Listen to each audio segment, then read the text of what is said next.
Good afternoon. Welcome, everyone. Thank you for attending. I'm Kevin Gaines. For those of you who don't know me, I'm Kevin Gaines, the director of the Africana Studies and Research Center, and it's a pleasure to introduce today's speaker, who's a candidate for the joint ASRC and FGSS position. And once again, before I introduce our speaker, on behalf of the search committee and co-chair Zirba Ghosh, I want to thank Triska Monroe of FGSS and Don Anisi of the ASRC, whose work has made it possible for our speaker to be with us today. Kaneesha Parsard is a postdoctoral fellow in critical race studies at the Alice Kaplan Institute for the Humanities at Northwestern University. She received her PhD in American Studies and African American Studies from Yale University. At Yale, Kaneesha was the co-founder and organizer of Critical Line, a graduate working group in Caribbean Studies. Ms. Parsard is the recipient of a Mellon ACLS Dissertation Completion Fellowship. She's also a graduate of the University of Pennsylvania with a BA in English and Africana Studies.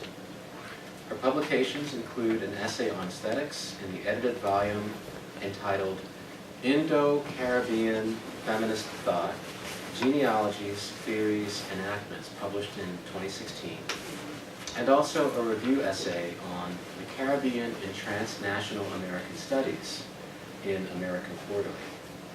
She has been a scholar in residence at Barrack Yard, an arts organization in Port of Spain, Trinidad and Tobago. She has presented her work nationally and internationally, and the title of her presentation today, as you can see, is Improper Dwelling, Kept Relationships in the Beacon Group's Barrack Yard Lineages. Please join me in welcoming Kaneesha Parsard. Thank you for that warm welcome and introduction. Good afternoon, everyone. I would like to thank the Search Committee, Africana Studies and Research Center, and Feminist Gender and Sexuality Studies for inviting me to share my work today at Cornell. And I'd also like to echo Kevin Gaines in thanking Hugo Levine, Donna Panisi, and Triska Monroe for coordinating my visit this week. So today I will speak about representations of gender and sexuality and what can be called kept relationships in the British West Indian Barrack Yard literatures of the 1920s and 1930s. The transnational Trinidadian literary collective, the Beacon Group, published local literature and commented on social conditions in Trinidad and throughout the region. The group was so named for the Beacon, the magazine they founded and published from March 1931 to November 1933. The members of this group included social theorist C.L.R. James and members such as Alfred Mendez, Ralph Duboisier, and C.A. Tomasos.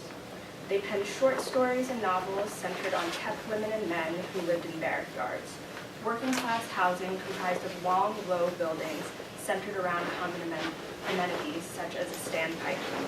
These kept women and men supported themselves by exchanging sex and companionship for resources such as food, clothing, and money. And today, as I analyze James's 1929 short story Triumph and Tomasos' 1933 story The Dokla, I demonstrate that these figures, kept women in particular, are at the center of the political economy of the Barrack Yard, in which the descendants of enslaved Africans and indentured Indians collaborate with one another as plantation economies decline.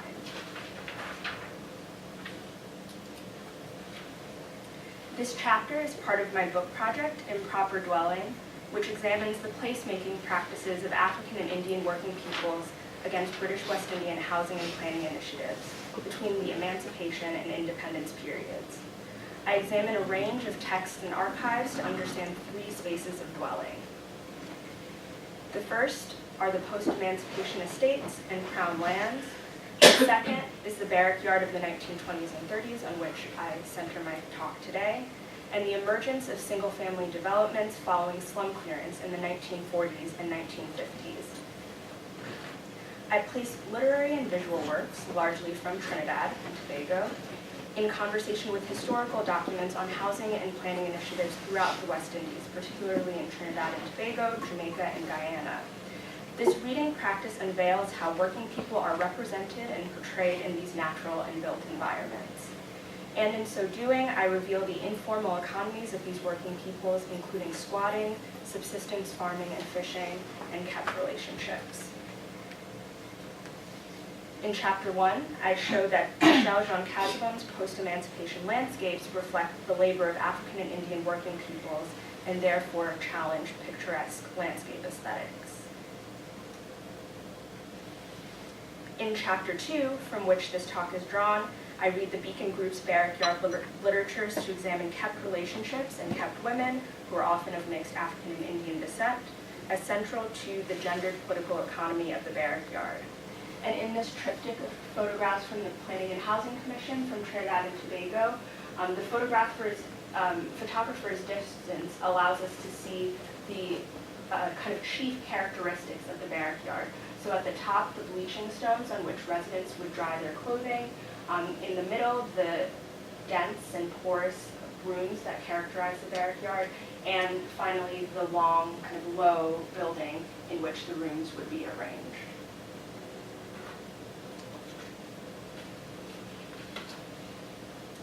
The third chapter interrogates C.L.R. James's Barrack Yard novel, Minty Alley, from 1936, and his pamphlet, The Case for West Indian Self-Government, published in 1933.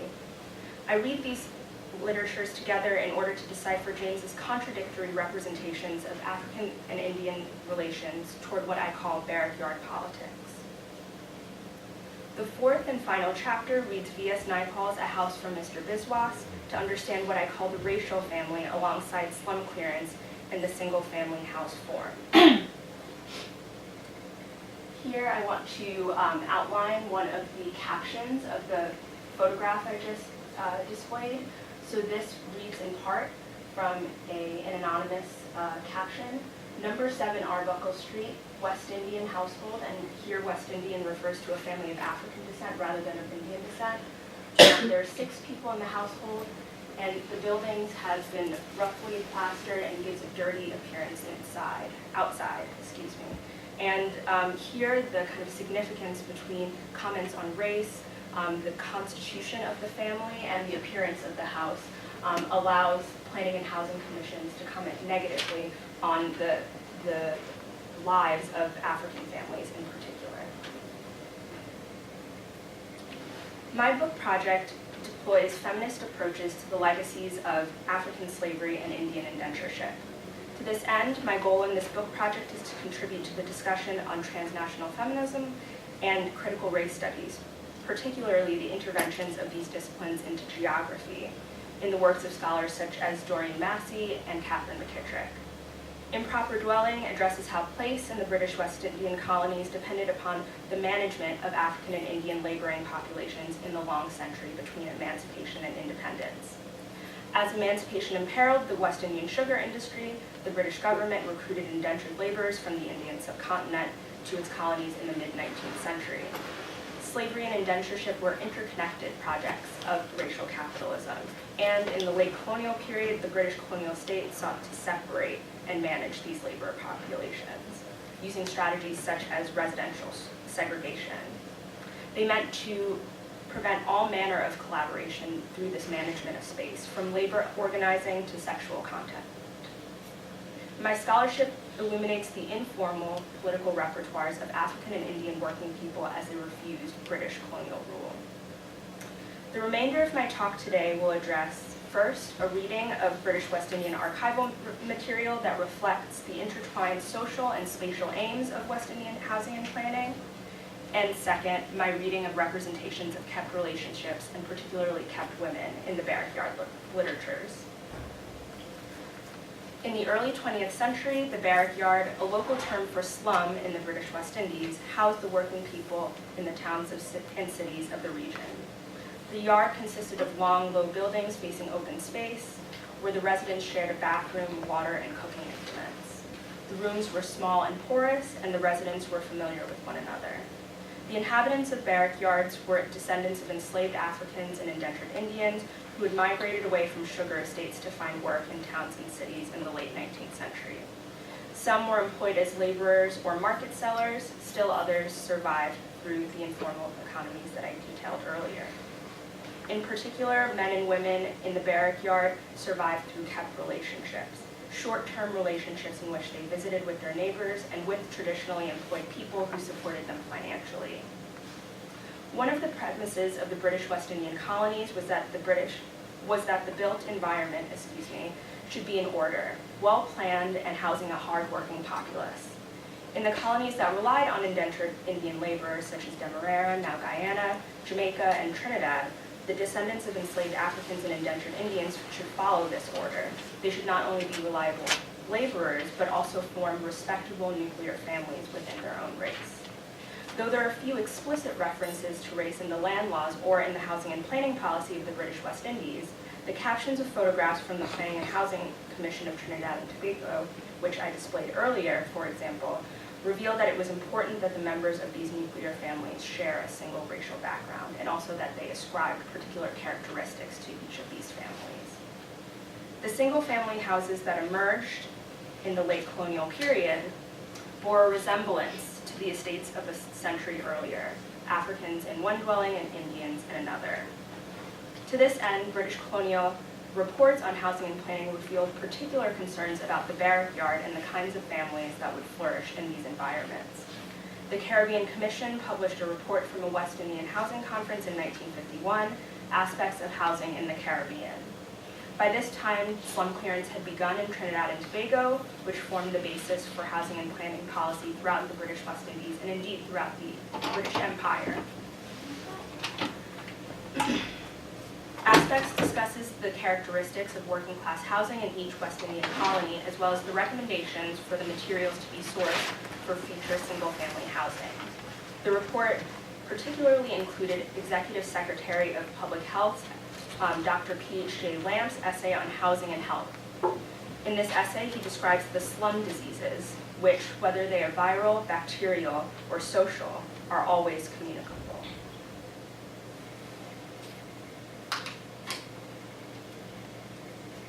He writes, slum diseases. Broadly speaking, all kinds of communicable diseases flower in slums. They include a great variety of ailments and sufferings communicated by or encouraged by overcrowding, close contact, dirt, flies, rodents, etc. Impetigo, scabies, yaws, murine typhus fever, and many other diseases, the so-called social diseases among them. The latter deserves special consideration.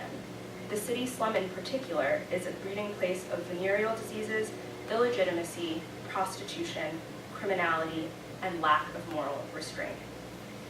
In my attention to this archive, my intention is to demonstrate how colonial administrators expressed their disdain for the working classes through seemingly progressive projects such as slum clearance. Lamp here provides evidence of specific diseases found in slums and describes the colonial view of not only the slums but also their inhabitants. In his view, working people were not able to form nuclear families or work because of the poor conditions of the barrack yards in which they lived. And there, the slum diseases are transmitted quickly and easily because working people in these settings live in close quarters without proper amenities such as an outhouse or garbage disposal. They also have poor drainage and water supply. Though in Trinidad, doctors had petitioned the government to make changes to the slums since the turn of the 20th century, the colonial government was unmoved until the 1930s. It was then, when advocates of the working class were elected to the Port of Spain City Council and Captain Cipriani was elected mayor of Port of Spain, that the City Council began to spearhead new construction of workers' houses. For Lamp, the slum diseases principally include social diseases. These diseases arise from unchecked breeding or sex and reproduction, which result in infections of the body and of the soul. The carriers of these social diseases, in conversation with the barrack yard literatures, can be interpreted as the kept women and men and their companions in the barrack yard. Two of the major sociological studies of the barrack yard are James Cummings' essay, Barrack Rooms, published in the October 1931 issue of The Beacon, and Erna Brauber's 1975 Yards in the City of Kingston. Cummings, similar to P.H.D. Lamp, regards the barrack yard dwellers as abjected, similar to that that text, while Broadburr devotes attention to the social relations of the yard. In particular, Broadburr highlights the sexual relations among residents. A woman in the yard will enjoy a steady visitor, but also court other men according to her desire and to meet her needs. Barrack Yard women thus regularly evaluate their relationships in order to ensure their survival. And in particular, Broadburr also describes the racial diversity of the Barrack Yard setting in both places like Kingston, Jamaica, which house a community called Hindu Town, as well as in Trinidad and Tobago. Nearly a half-century earlier, the Barrack Yard literatures represented the strategies that Broadburr discussed. Apart from Cummings and Broadburr's studies, much of the knowledge we have about Barrack Yard communities come from the Beacon Group, who represented the life of the Barrack Yard and its working class residents in essays, novels, and particularly short stories. To examine their representations of kept women and to outline the gendered and sexual political economy of the Barrack Yard, I examined C.L.R. James's 1929 short story Triumph and C.A. Thomasos's 1933 short story The Dougla, both published in the Beacon. And this term, the Dougla, in locations such as Trinidad and Guyana, refers to the mixed-race descendants of African and Indian peoples. In their fiction and nonfiction alike, the Beacon Group notably challenged colonial sexual norms. Among their social commentary were contributions to the debates around the divorce bill. This bill legalized divorce in Trinidad, and the British government had introduced this bill into the local legislature with support from members of the Legislative Council in 1931, the same period in which the Beacon Group writers were writing their Barrack Yard stories. Divorce would, as historian Harvey Neptune put it, civilize Trinidad society. And the Beacon Group supported the bill, believing that women should not stay in unhappy marriages and that they should be able to challenge their husbands for alimony and for property. However, the women who would benefit from these new measures would be upper-class women of European or of mixed African and European descent, as most West Indian women at this time did not or could not marry. Meanwhile, the Catholic Church, aligned with elite French Creoles, used theological justifications to prevent citizens from legally ending their marriages. In response, the Beacon writers penned opinion pieces and circulated their views in flyers and graffiti around Port of Spain. In their activism and literature alike, then, the group desired to change and challenge colonial values as part of their anti-imperialist politics. C.L.R. James and the Beacon Group writers employed social realism in their Barrack Yard short stories, rendering working class life for an educated middle to upper class reading public in the West Indies. They used social realism as a way to hone in on obscured and unpleasant realities that could be traced to class exploitation. The Barrack Yard short stories in the Beacon were intentionally different from the modern European short story, whose writers aimed to make brief and coherent.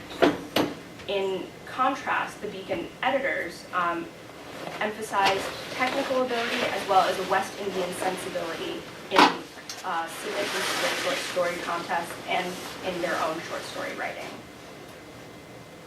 These stories should take place in Trinidad, Albert Gomez wrote, and focus on characters that are Trinidadian in speech, dress, and mannerisms.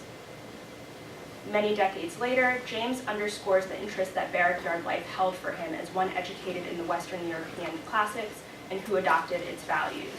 He writes, "There are explosions which are not normal in the lives of the middle-class people in Trinidad. That is what happened to me, and that's why I wrote Triumph, and that's why I wrote Minty Alley."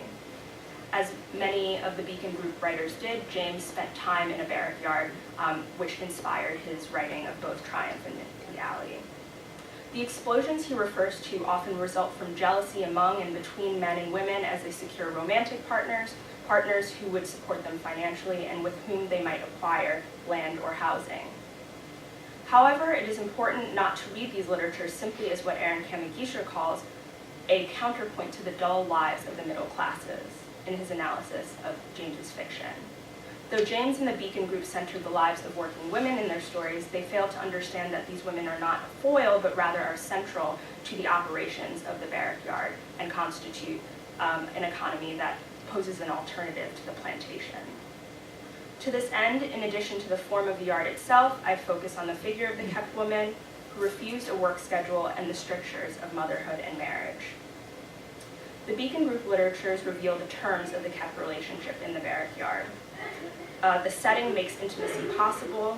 They describe the form of the yard, its density, the proximity in which its residents lived, and the rooms inside the yard.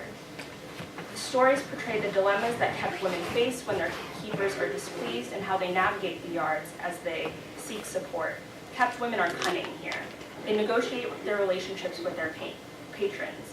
For example, as I will point out later in the talk, when Elaine gets ready for a dance in Tommasos's The Douglas, she asks a friend for a new dress. However, she's not obligated to attend the dance with the man who provides it for her.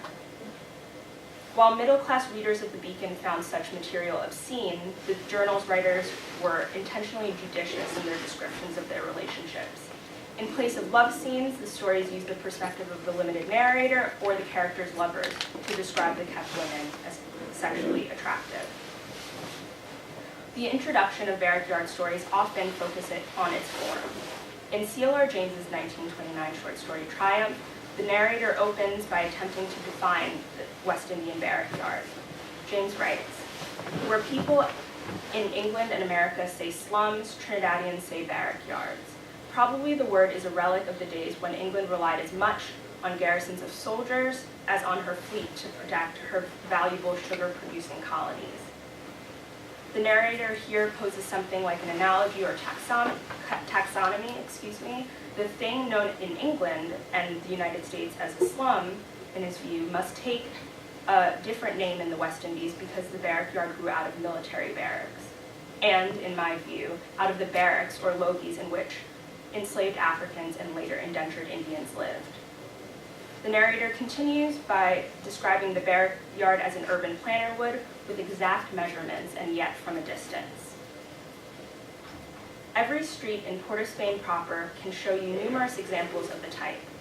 A narrow gateway leading into a fairly big yard, on either side of which run long, low buildings consisting of anything from 4 to 18 rooms, each about 12 feet square.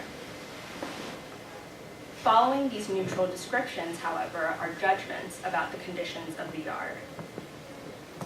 In one corner of the yard is the hopelessly inadequate water closet, unmistakable to the nose if not to the eye. Sometimes there is a structure with the title of bathroom, a courtesy title, for he or she who would wash in it with decent privacy must cover the person as if bathing on the Lido. The kitchen happily presents no difficulty. Never is there one, and each barrack yarder cooks before her door. From the city street, the use of parataxis in this passage allows the narrator to view the scene as a visitor might. They squeeze through the gateway and emerge in the open yard, turning from side to side to take in the dwellings and amenities. As the narrator passes judgment on the sights and smells of the yard, he makes an appraisal akin to James Cummings or P.H.J. Lamps. While this narrator zooms into to tell a brief story in a particular barrack yard, he does not give us the particular dimensions or features of the yard in Triumph. And here there's another triptych from the Planning and Housing Commission of Trinidad and Tobago. There is less distance here, and the photographer stands on either end of an alley in a barrack yard. I'm particularly interested here in the ways that the figures are obscured and simultaneously reveal and conceal themselves as they stand in the doorways. In the barrack yard literatures, descriptions of space are often linked to time, linking the yard to economic time. C.A. Tommasos's The Douglas opens onto a barrack yard on a free Saturday evening after the regimented work week and before Sunday morning worship. This story does not express the space in exact dimensions, but rather with affect. The narrator says, "The atmosphere was heavy, stuffy, intoxicated." The phrase "it was Saturday" repeats. The yard is not static, but rather changes with the day. Saturday, notably, is the day when the men receive their paychecks. In contrast, the yard is typically depressing and its inhabitants tired. Tomasos understands the Barrack Yard through a limited notion of its economic activity as circumscribed by traditional work, neglecting the informal exchanges that sustain the yard's life. The Barrack Yard exceeds market time. The indulgences and pleasures of Saturday evening are obligations equal to those of the work week for the Barrack Yard dwellers. Quote, once a week, the tired men and women must indulge in the bacchanalian propensities of the Barrack Yard. The men do not stay at home. They must meet their friends to take a drink or two. While the men are away, however, the women are not lonely. This is a mutual arrangement that allows both parties to have their freedom. More to the point, in the absence of men, the space is centered on women's social lives, in companionship, and in rivalry. And this rivalry takes place both in the space of the open kitchen and in the space of relationships. In this opening, the scents of rum and onions saturate the yard's air. The residents are drinking and cooking. Two stray animals illustrate both the abundance and the lack in the yard. A cat feeds on the waste of the feast, while there is not enough for the dog to eat. The introduction continues. The women displayed unreservedly their dishes. If the women can see one another, they're most likely using their kitchen implements outside, and because, too, quote, the pungent smell of onions hung about the rooms, the doors to the rooms are open to the yard. The work of courting and cooking for men and for themselves bring the women into the common space. The kept women in the Beacon Group's Barrack Yard literatures are often of African and Indian descent. The central character of James's triumph, Mamets, appears first in her room on Abercrombie Street in downtown Port of Spain. Mamets is described as a black woman, too black to be pure Negro, probably with some Madrasi East Indian blood in her, a suspicion which was made a certainty by the long, thick plaits of her plentiful hair. The combination of these features, her build, and her stylish manner of dress seem to make her attractive to men. It's important to note here that Mamets is among the first representations of Doglas, and in my view, the description of her is not so much to confirm her attractiveness, but rather to highlight the erotics of the aftermath of slavery and indentureship. In this historical moment, when the descendants of these laboring populations take up residence in yards, they are brought into close and fractious encounter with one another. In C.A. Tomasos' story, however, the Dogla kept woman is associated with a number of attractive personality traits as well as physical features. Elaine, the main character in the Dogla, enters following the introduction to the yard and its Saturday evening activity, where her neighbors Keturah and Anna gossip. As with the neighbors, her appearance is central to her description, and as with Mamets. Elaine was an Afro-Indian, what is known as a Dogla. She was black and elegant, all men liked her company, she was always merry, always laughing at the top of her voice. She was feline and vicious. The passage begins with her racial background, as with Mamets, and her race and personality traits are entangled in the series of short declarative sentences. Men seem to enjoy socializing with her, and this idea places the description in the context of male desire. These declarations suggest that Elaine's suitors admire her both because she is easygoing and because they can easily decipher her behavior. She is knowable. Accordingly, this passage has equally simple syntax. Most sentences begin with she was, kind of partial anaphora, and with an adjective or two. The contrast, however, between her merry disposition and her feline and vicious ways indicate that Elaine is inscrutable. Elaine understands her admirers' wants and performs a set of personality traits in response. In this way, her elegance and merriment are not essential characteristics, but rather a kind of uniform for the work of visiting or kept relationships. To this end, I understand the kept woman and her keeper to be interrupting the traditional relation between the worker and the capitalist. Those who keep working class women are complicating the family wage. The wage a proprietor might determine a worker would need to subsist, to continue to work, and to support a family. In keeping relationships, traditionally employed people use this wage not only to support a primary partner and children, but also to keep a woman or a man, as the case may be, giving them clothes or food or paying their rent. In this way, the keeper and kept women collaborate under capital in the shadow of the plantation. At the start of the dubla, Elaine has been separated from her main keeper, Tony, for a week. Like Elaine's other suitors, Tony had treated her to a meal at Kowloon's, a local Chinese restaurant, at the beginning of their courtship. After, however, Tony indicated more serious interest in Elaine by renting a room for her. It is not clear what their day-to-day relationship is like, only that after a time, Tony loses interest. The story reads, "But a year had rolled on and the irresistible fascination of the Dogla had waned. Tony had grown tired. He thought that the exuberance of spirit he admired in her had all gone. She did not laugh as before. She'd grown cold." In the course of a relationship, Elaine drops her persona as the Dogla. After Tony leaves, Elaine seeks other ways to pay her rent. She is confident in the attentions of other men in the community and guesses that Sousa, a friend, would give her enough to pay her rent. Meanwhile, an important dance is coming up. Another companion, Freddie, has offered to buy a dress for Elaine so that she can attend the dance. Though she does not have access to Tony or to his income, it is important for her to continue to participate in the social life of the yard to maintain her position. A neighbor, Keturah, observes that Elaine is unhappy without Tony, but that she could always hide it under a veneer of simulated happiness. Whether Elaine is unhappy without her lover or without the security that his income provides is unclear.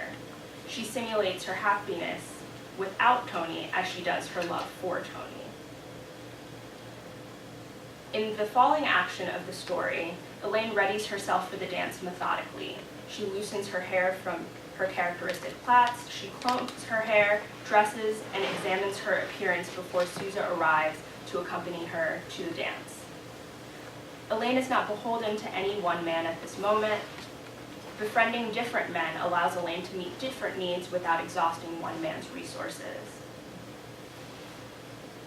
At the dance, her dress was brilliant red in color. It fitted her tightly and displayed to advantage the perfect symmetry of her body.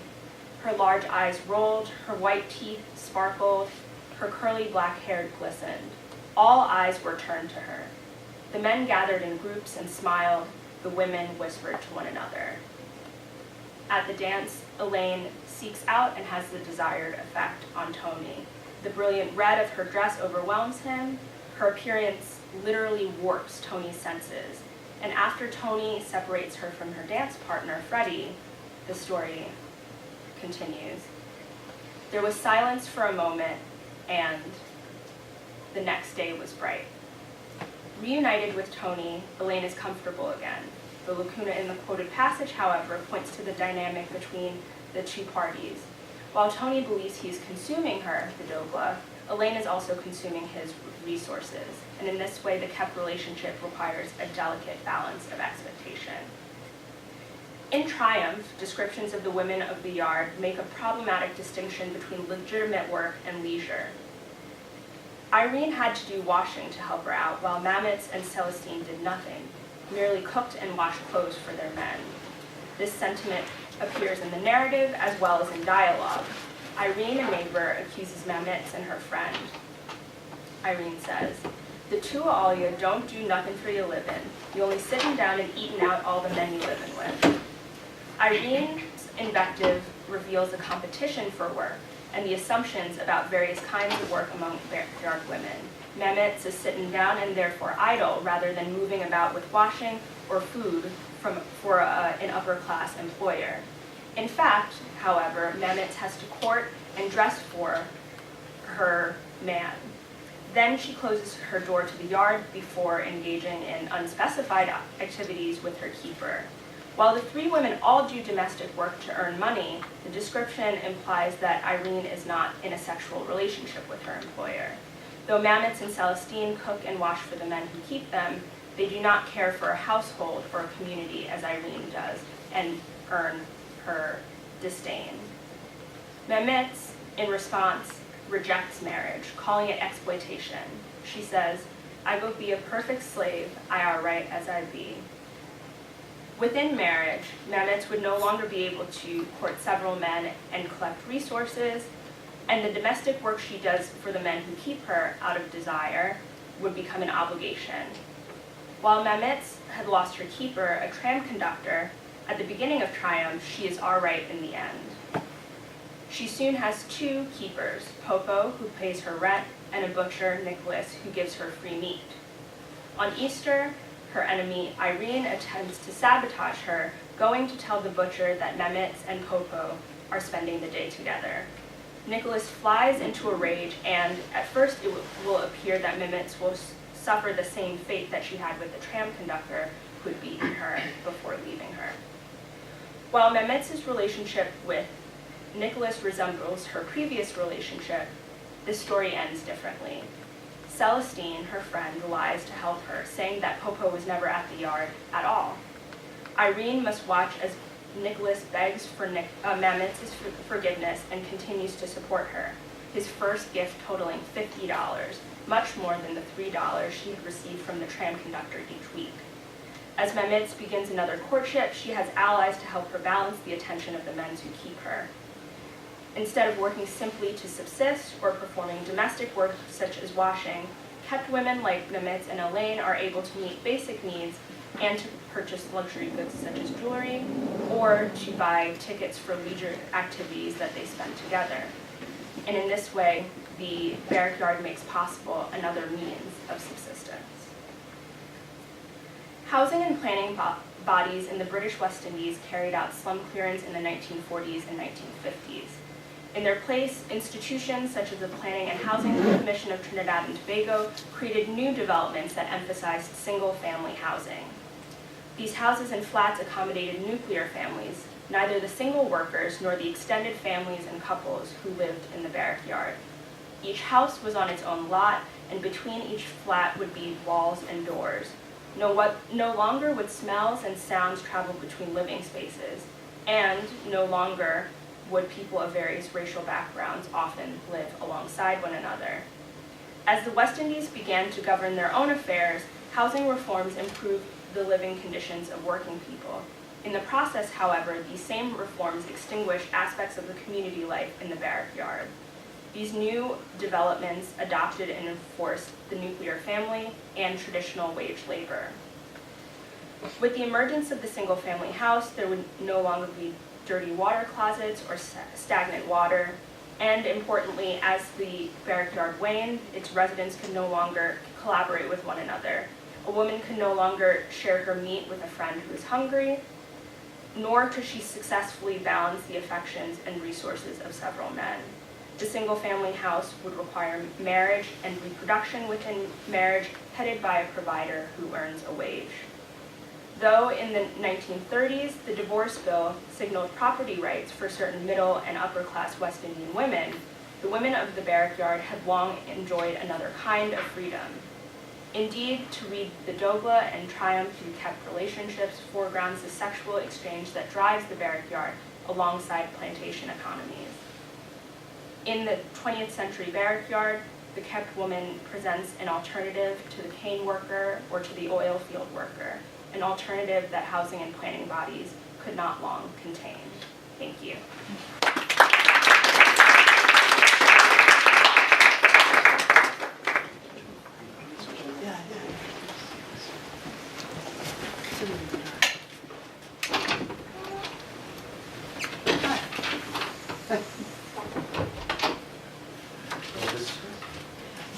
I thank you for your presentation. James, I'm trying to see, since you use James here, and I'm not familiar with James's, if he has an analysis of that period. I know some of the work, but not every single thing. So I'm wondering, how do you gender James in terms of your reading of him in this particular context? And do you see, and what can you see about his own ability to reflect on that period? What is he doing? And how does it relate to anything at all that James subsequently would do, because he goes in a whole different direction when he gets to England, and then of course he works in the US as well. I was fortunate to to sit in one of his classes at Howard. Oh, wow. So, no, yeah, that's another story. But he was teaching Pan-Africanism, and he was Pan-Africanist that most of the men, young men, students chased after to just be in his presence. But, yeah. Thank you for your question. So, in many ways, I'm reading James against his own political interests in writing the Barrack Yard. As I mentioned in the talk, he referred to the explosions that he witnessed in the Barrack Yard as short-term residents of the space. And later in an interview with Kenneth Ramchand, the Trinidadian literary critic, in 1980, I believe, he writes about how, or he discusses how gender was kind of an unspoken and unanswered question in his work writ large over the course of his lifetime. He maintains an interest in gender and in the output of African American women writers in particular, so he makes reference in that same interview to Ntozake Shange and her contemporaries, but he doesn't quite know what to make of the freedom that these working class women are seizing for themselves in the Barrack Yard. And so in that way, I'm really cobbling together a lot of different sources and my own disciplinary background in women's gender and sexuality studies and African American studies to think about what the Barrack Yard women might tell us about the political economy of the Barrack Yard. So rather than just a salacious space that shows us sex or rivalries or fights, I'm interested in how, as the cane fields are no longer as populated, as the descendants of African and Indian workers during the 19th century migrate to towns and cities, how these people, and how women in particular, are, as Kamala Kempadu writes, changing the relations of production in the late colonial period. So I bring all of those tensions in the literature to bear on my reading of James.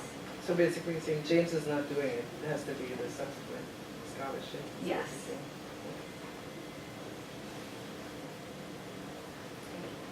My question builds on Carol's. Could you say a little bit more about the sort of the broader project of Beacon Group writers and the range of issues? I mean, you're clearly focused on their engagement with gender politics, such as it was. So if you could maybe tell us a little bit more about it, and to what extent are they addressing this question of the sort of the diversity within the Caribbean and the political relationship between people of African descent and indentured Asian laborers? So if you could just talk about that, and then maybe you can say more about this particular genre of writing, I guess fiction writing within the Beacon Group on gender. Thank you.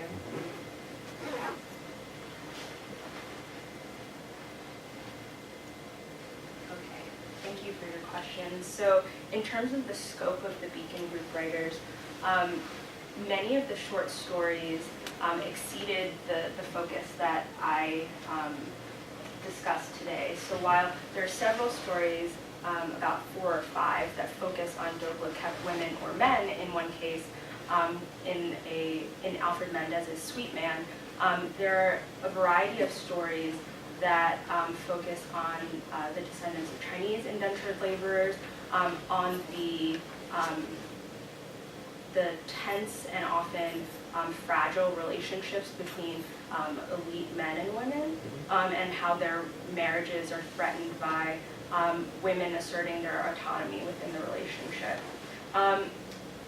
They write on a variety of political issues. So as I mentioned, the Beacon Group debates themselves, but also make reference to issues of self-government that are arising around the time, which James expands on in the case for West Indian self-government, which I write about in another part of the project.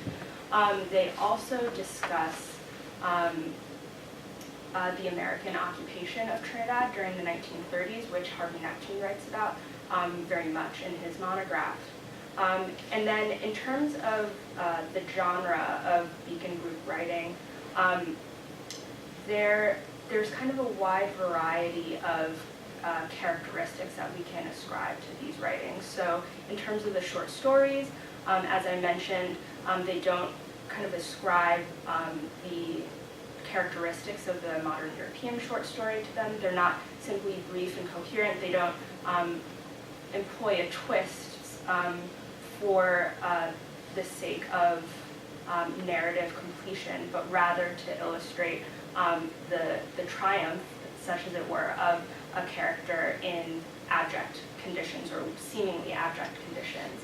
In the novels, such as Minty Alley, C.L.R. James's Minty Alley, or Alfred Mendes' Black Fawn, they're able to employ a kind of slower pace in order to draw out the texture of the everyday life of Barrack Yarders. In Black Fawns, also you see a glimpse of the political issues that interested Alfred Mendes and his contemporaries. There's an extended meditation on representative government told from the perspective of a woman in the Barrack Yard who has, we presume, neither education nor experience in political affairs herself, but she demonstrates her lack of confidence in the men of the Red House to represent her and her needs, and particularly in Captain Cipriani's allyship to Black Trinidadians.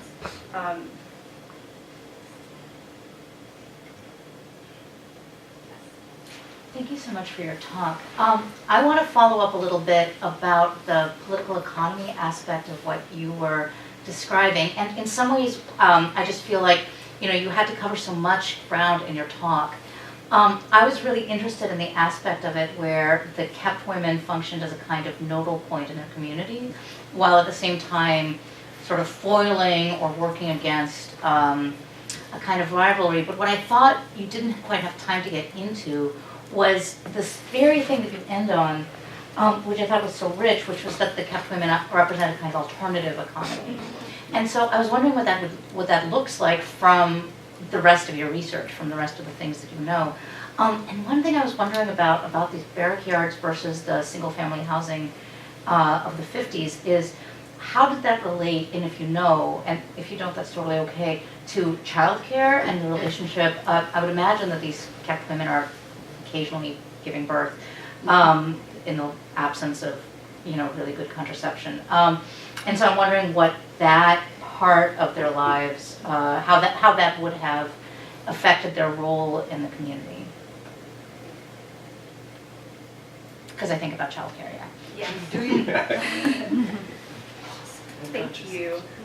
That leads me to all sorts of threads that I'm developing in the manuscript. So in one way, I think that my kind of analysis of representations of kept women is kind of a prehistory, or constitutes a kind of prehistory of sex work in critical Caribbean studies. So if we think about in the contemporary moment or since the 1990s, the way that multinational investment from North America and Western Europe has transformed the landscapes of places like the north coast of Jamaica, and also supported a kind of sex work at its underside, we see glimpses of these kinds of strategies in the Beacon Group's Barrack Yard literatures.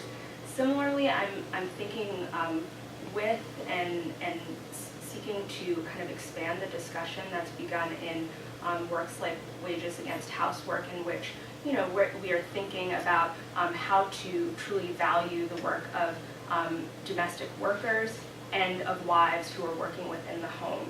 And so the question for me is, how for women of African and Indian descent, women of the Global South who are not entering into marriageable relationships, can we kind of see that and honor that value? Finally, I'm also kind of writing alongside Michael Denning, whose work on the informal sector is animating the way I'm thinking about kept relationships. But while he ascribes the emergence of the informal sector to the decolonization of the global south, or of what was once known as the third world in the 1960s and 70s, I think that we can move that timeline back at least about a century with emancipation in the British West Indies, and, as I mentioned earlier, how women in particular are changing relations of production, both by their relationship, for example, with indentured Indian women working in the cane fields, and also supporting families or supporting themselves through relationships with subsistence farmers, or in kept relationships. On the question of childcare, there's a kind of dichotomy between the sociological studies we have of the Barrack Yard and their representations in short stories like the ones I talked about today. So in Erna Grover's Yards in the City of Kingston, she mentions children very briefly, but she does it to highlight the ways that women in Barrack Yards collaborate. So you know, a woman who might have to leave the yard to maintain a part-time job or to visit with a man who may not want to see her children, her friends will take up childcare for her briefly. We don't have much more information than that. In the short stories, I've always found it interesting that it's very rare that the kept women are represented as mothers. And one of the only mother figures that we see in the Barrack Yard literatures at large is the character of the nurse in Minty Alley, who notably is a local white woman who has a traditional job as a nurse in a government hospital. So we don't often see the ways that reproduction or childcare figures in these representations of specifically African and Indian working women. Thank you so much. I had it. Would you? Thank you very much for your rich presentation. I'm wondering if you would agree that it would be important to sort of critique social realism as well as the filter through which women are viewed. That is to say, in the sense that they might be presented as sort of economic victims, but eroticized at the same time. So which in a certain sense represents a difficulty of representation or not. Not being able to sort of get their minds around this particular representation of the women, because I think also later on, there's similar sort of poetry in Cuba in the 1930s at the same time, that begins the whole movement, Negrismo it's called, within Cuba itself, in which the yard is not called the yard, but the dynamics are very similar in that poetry, and that poetry itself was thought to sort of found a movement that hadn't existed in Cuba before that, which was the representation of black figures as protagonists there. So, but it was clearly a case where those representations in that poetry, pulled from popular culture. So, in a sense, I also want to ask, what are the calypsos saying at this time? Oh, sure. So.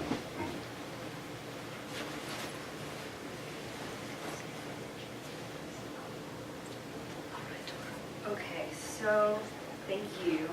In terms of a critique of realism, I think it is important to note how James and his contemporaries are employing their own limited view of women and of sexuality at this moment.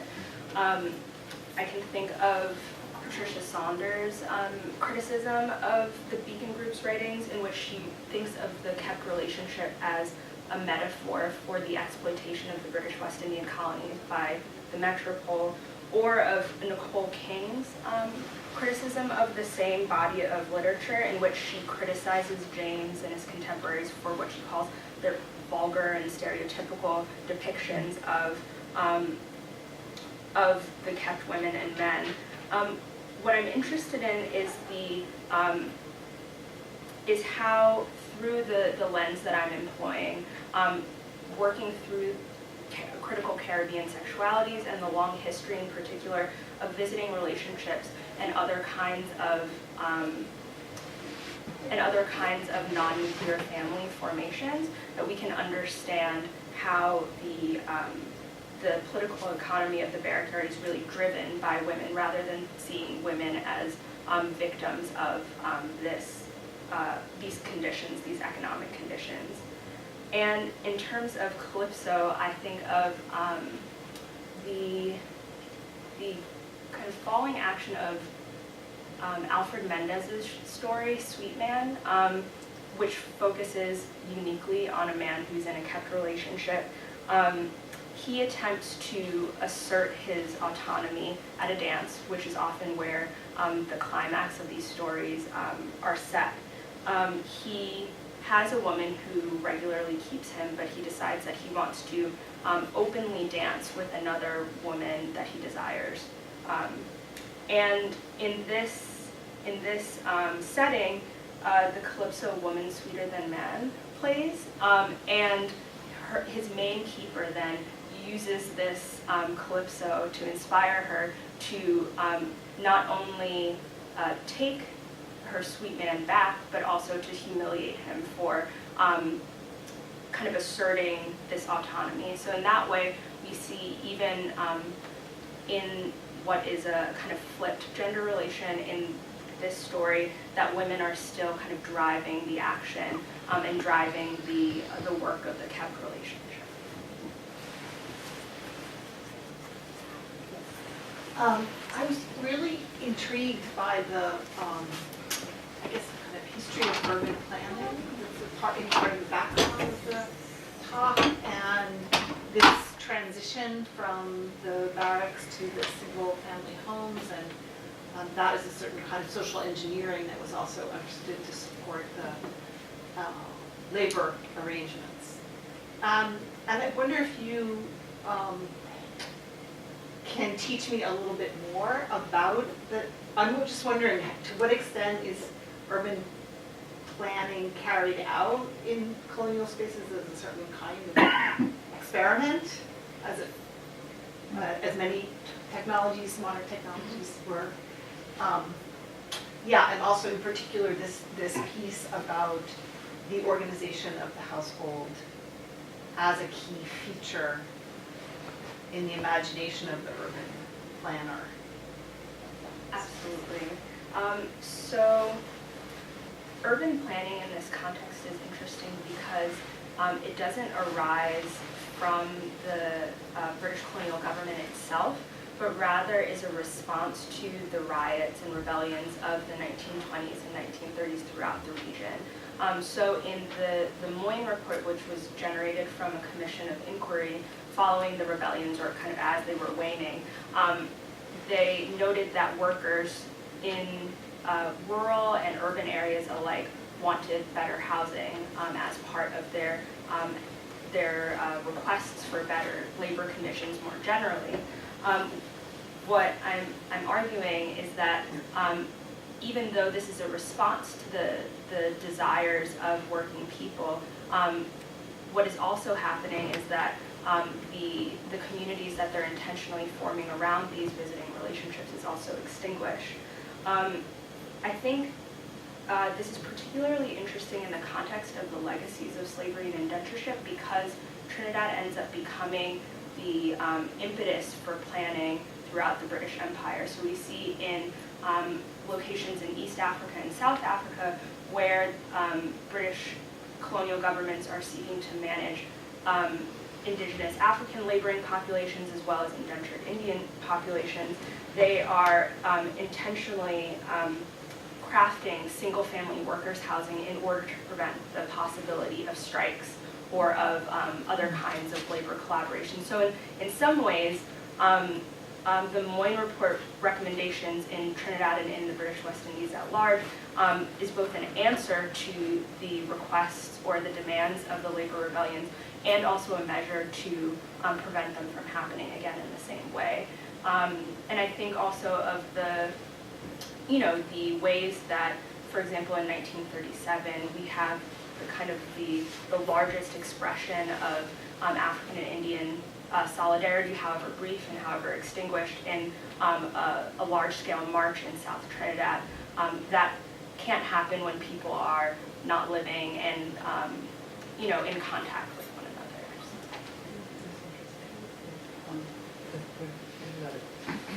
another. Several people have their hands up, I'm not trying to, but this sort of follows on several things. You did mention a woman writer along the way, but part of me was ears pricked thinking, are the women writers in the Beacon group in competition with some of this question about ethnographic, sociological representations of the Barrack Yard? And I'm thinking in part, I mean, again, I know you're looking at a British colonial context, but somebody like Zora Neale Hurston, who's traveling in what are, in effect, variants of this in the southern part of the United States, and reporting on kept women and communal arrangements, and especially labor.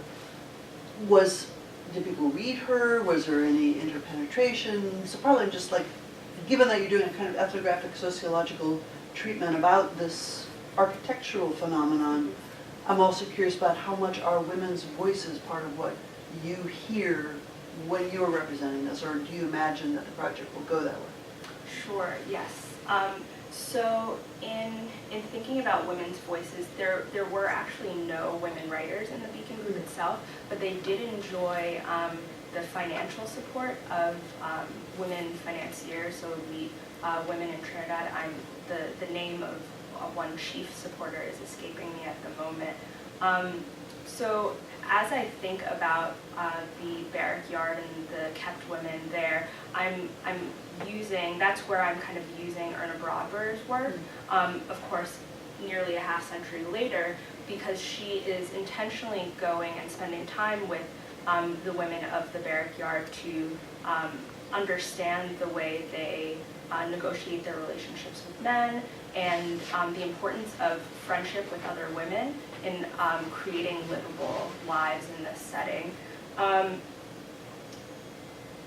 Would you mind repeating the second part? No, and partly it's, you are happily and interestingly setting up a relation between writers as, in a way, ethnographic reporters on a particular phenomenon that's emerging out of Yes. British coloniality. And I'm thinking of others, so part of it had to do with other examples. So I was thinking about people like, Yes. There are other writers in other areas Yes. in the greater, if you think about the southern part of the United States, it's kind of the greater Caribbean, Yes. because I sort of do. I'm thinking of Zora Neale Hurston in Florida, who's also, Franz Boas is hiring her to travel around the South and report on phenomena that seem similar to me, in that Yes. they're not far distant in time, they're not far distant in terms of the legacy of slavery and the sense of communal housing, in effect, attached to particular working conditions. I'm thinking about dust tracks on a road, Right. almost more than There Is a Watching God, but that sense in which part of what she's doing is locating women's voices as an ethnographer, as well as a writer. And it seems like so there are kind of two questions overlapping with each other. One is that you're treating writers as ethnographers in many ways. You're thinking about C.L.R. James in terms of this form of reportage, in effect. And yet, insofar as you're doing this work that is sort of ethnographic and sociological, I want to know, where are the women who are your sources if you're going to treat these men as your main sources for what happens to women? It's a kind of tactical question about your Yes. project, Yes. as well as a question about where you might take it. Yes.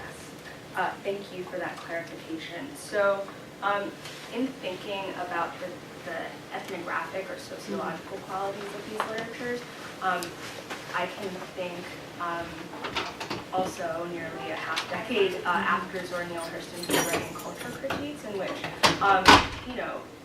anthropologists and ethnographers are thinking critically about what it means to represent, or to what extent it's possible to represent accurately, not only the lives but the motivations or desires of people living in particular communities. And so I bring that same critical lens to the way that I'm reading the Barrack Yard literatures. We lack, in the moment that I'm writing about, in the 1920s and 30s, the voices of women, whether writers or scholars of various fields about the life of the So Barrack there are Yard. oral traditions that embed them. No, not Okay. until the 1970s, Okay. sadly. And Yeah. so what I'm interested in is about, and this is where I take social realism at its word, but in a limited way. So rather than looking for the kind of motivations of or desires or kind of voices of these women characters, which I can't access because, and this is where I also critique the third person limited narration in these works throughout the manuscript, and also the kind of all-seeing eye that I point to in the photographs. I focus on what they're doing, their actions, and how literally how they move in space in order to understand their own kind of tactical relationship, both in their relationships and how they reveal themselves or don't reveal themselves to the people who are writing about them. And in revision, I'm hoping to take up this question further in terms of gender and authorship. So I want to add another chapter on late 20th century Caribbean women writers, like Ramabai Espinay and Unya Kempadu, who are writing about spaces, normally single-family housing spaces, at moments of great political and historical upheaval in the I know Caribbean. Unya Kempadu, I don't know. Yeah. So in Ramabai Espinay's The Swinging Bridge, she's thinking about the independence period and the kind of crisis it poses or might pose for some Indo-Trinidadians as this philosophy of Creole nationalism is encroaching upon the way that they might see their belonging in this society. And then in Unya Kempadu's Buxton Spice, she's illustrating the space of a house in which, interestingly enough, mixed African and Indian descended children are making sense of both their family and kinship, but also the space of the home amidst very troubling and explosive tensions between African and Indian majority political That novel, I know. parties. Yes. That novel. Yeah. So And the kind of explosive violence that comes out of Right. post-coloniality. and in that way, I'm looking to explore how both Espinay and Kempadu are drawing on, but not seeking to write memoirs, so drawing on their experiences without kind of resorting to the memoir genre in order to think about these young, usually women characters in coming-of-age stories. Thanks. Hi, so I just wanted to say thank you. I think that the use of the housing text, if you will, in relation to the fiction is really generative on both sides. And I actually have two questions. One is just to ask if you spend more time in the larger project with the photographs, because the photographs seem incredibly interesting to me, and particularly to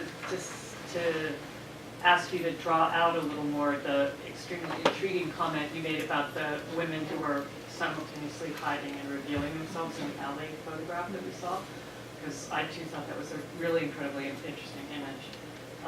And then the second question I had was that your reading of the Barrack Yard made me think of, in an utterly different context, the work of Gloria Becker, and which took me to the question of homoerotics and the question of to what extent you see any possibility of representation of rejection of erasure of whatever a homoerotic community within the women in that world.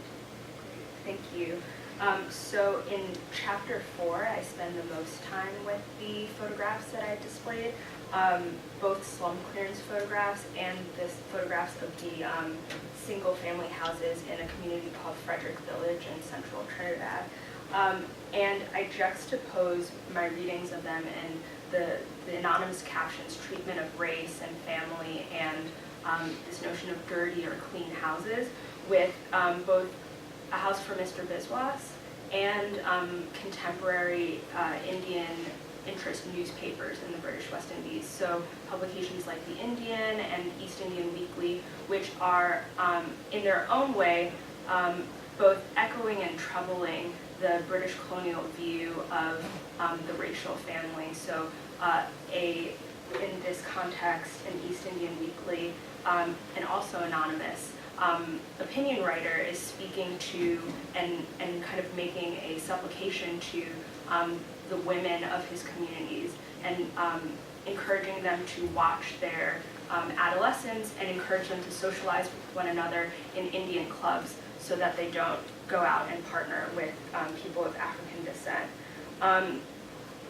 What interests me about the ways that these discourses coalesce in my readings of the photographs, that has to do with my treatment of an aesthetic category that I'm calling the anti-picturesque. I developed that in the first chapter on the landscape painting of Michel Jean Casabon, where I'm thinking about how his use of wild brush or winding roads obscures the kind of all-seeing eye of the painter. And I take that up again in my reading of the photographs as I think about how strewn scrap materials or furniture in the alleys in Could you make them bigger? It's No. unfortunately not possible. They get very fuzzy as they get bigger, unfortunately. But how these materials in the alley obscure the eye of the photographer and make it difficult for them to make sense of the form of the yard, but also the lives, most importantly, of these figures. And similar to the landscape paintings that I analyzed early in the manuscript, I'm interested in not only the ways that these figures refuse and kind of court the photographic eye, but also confound the kind of ability of the photographer to discern their racial background too. So there's a desire that I'm picking up on in this photographic project, not only to erase the dirty or the dirty Barrack Yard or the Barrack Yard without proper amenities, but also the kind of ambiguity of communities and of political formations that presents themselves there. And in terms of Gloria Wecker's work, I am very interested in, and I could almost say that there is Gloria Wecker's work, The Politics of Passion, kind of operates as one of these kind of shadow texts in my research and thinking about the relationship between global capitalism and the ways that people construct sexual communities. There's one instance of a relationship between two women, a keeping relationship between two women in the Beacon Group literatures, and this happens in Alfred Mendez's novel Black Fawns. The encounter follows the same format largely as the tensions between kept women and their keepers in other stories. What's interesting is that the central character is both courting a man and a woman at the same time, and when the man who keeps her discovers her in an embrace with her friend, a woman, he beats her, as is customary in these stories, and then leaves her. What differs, however, is when she steals away to create these, to embrace her woman partner once more, she also envisions her male partner while that they are, engaging in sexual relations. So there's a kind of element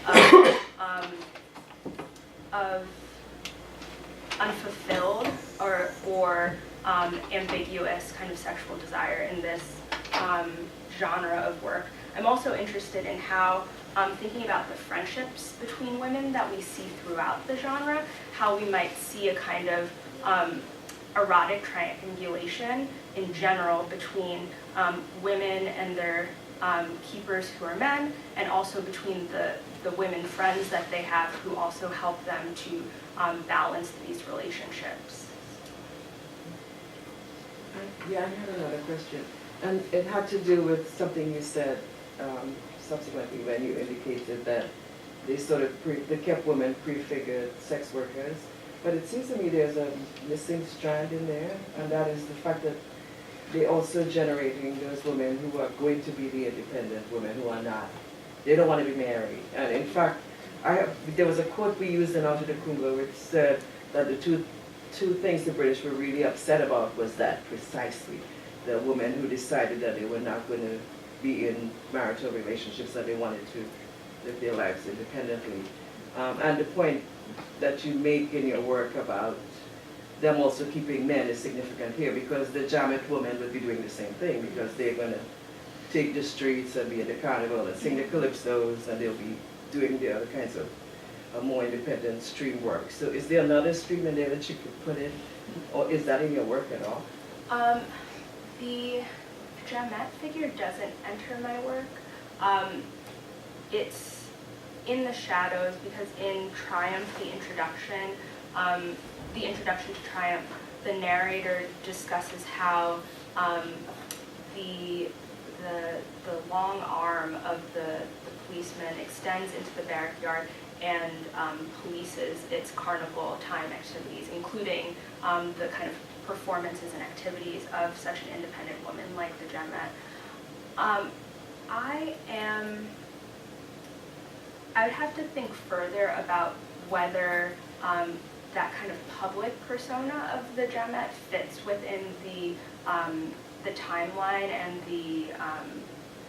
the sorts of relationships that I'm trying to draw out with the kept woman.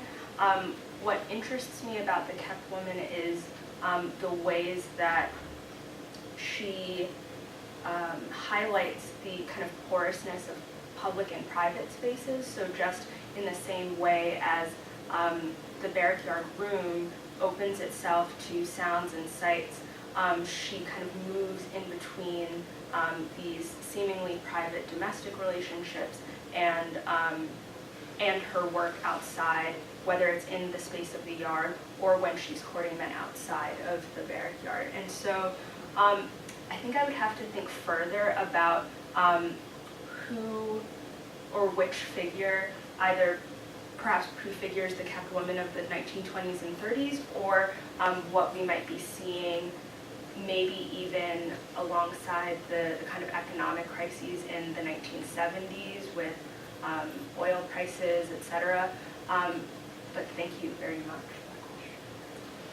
Thank you for your talk. I think it's so imaginative how you sort of reconfigure the kept woman as a feminist figure, especially in a space that might seem, desolate or even parasitic in the colonial imaginary. And I'm wondering if there's any engagement in your work with sort of contemporary ideas of kept womanhood. I think of like the sort of the stereotype of the woman who's on Instagram all day taking selfies, like sugaring sex workers, stuff like that. Oh, that's a great question. Thank you. I think there's certainly connections between the ways that we're thinking in our contemporary moment about self-representation of women, and particularly of Black and brown women on social networks like Instagram, who constitute, I believe, some of its largest participation. I do think that there are ways to allow this kind of theory of the kept woman and of its, her attendant informal economies to allow it to travel. I'm particularly interested in how it highlights this key period between the emancipation and the independence periods, however, and what kinds of relations, or the relationship to the plantation that's changed when a kept woman withdraws from the cane fields or withdraws from the career of, say, a washerwoman into the yard and understanding herself in that way. But I do think, thinking again about these figures, and how, and the sort of almost coy relationship they have to the eye of the photographer. There is something to be said about representation and self-representation in the camera that you're bringing up. It's very interesting for me. Well, we've pretty much reached all of our time. It's just flown right by, and Yes. so thank you. Thank you. This one, Mention that.